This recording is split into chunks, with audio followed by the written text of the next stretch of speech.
viemäristön. Anteeksi, en kuulu. Minkä vaiheeseen te saitte sen viemäristön lauantaina? Eli siinä eteni homma sillä lailla, että kun saatiin koordinaatit, missä tämä tarkastuskaivo pitäisi olla, niin siitä lähti vuokralainen kaivamaan ja minä autoin välillä vähän ja kaivettiin siitä kohtaa, mistä saatiin tietoa, että pitäisi olla. No, sitten ruvettiin laajentamaan kaivantoa, että jos olisi tullut muistivirhe ja se olisikin vaikka muutama 10 senttiä sivussa tai muuta, niin sitten siinä vaiheessa huomattiin, että sieltä alkaa vettä valumaan jätevettä maan sisältä. Ja samalla laajennettiin siihen suuntaan sitä kaivantoa vähän, niin sieltä löytyi putkesta reikä, josta tämä jätevesi valuu sitten tänne kaivantoon. Ja siinä sitten laajennettiin kaivantoa ja löydettiin tämä huuhtelu yhde sieltä 1,5 metriä syvältä maan sisältä. Noin 3 metriä ehkä mahdollisesti eri kohdasta, johon kiinteistön omistaja oli kertonut, että jossa se pitäisi olla. Ja myös 1,5 metriä syvältä maan sisältä.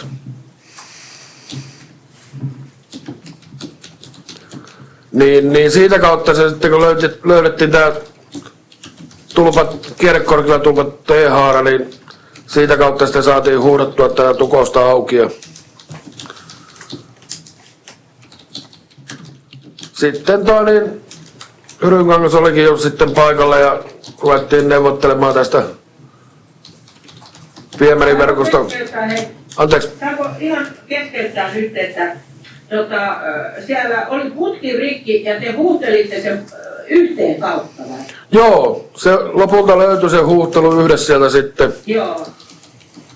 Ja kuvasitte sen kautta sitä, että missä se mahtoi se lanto olla tai joku niin vika. Siinä on ilmeisesti tämä maan Savin maata, josta johtuu, että siellä on painumia ja sinne kertyy sitä jätettä mahdollisesti tähän viemärilinjaan sitten. Niin. Mutta te puhuitte putkirikosta. Joo, siellä oli sieltä tuli runsaasti huudottaessa maa-aineesta sitten koska täällä oli tämä putki ollut ilmeisesti pitempään rikki ja sinne oli mennyt tämän reiän kautta maa-aineesta. Paljastui se siinä sitten, että kun löytyi tämä rikkinäinen putken kohta. Joo. No sitten te sen yhteen kautta sitten putsasitte ja huutelitte sitä ja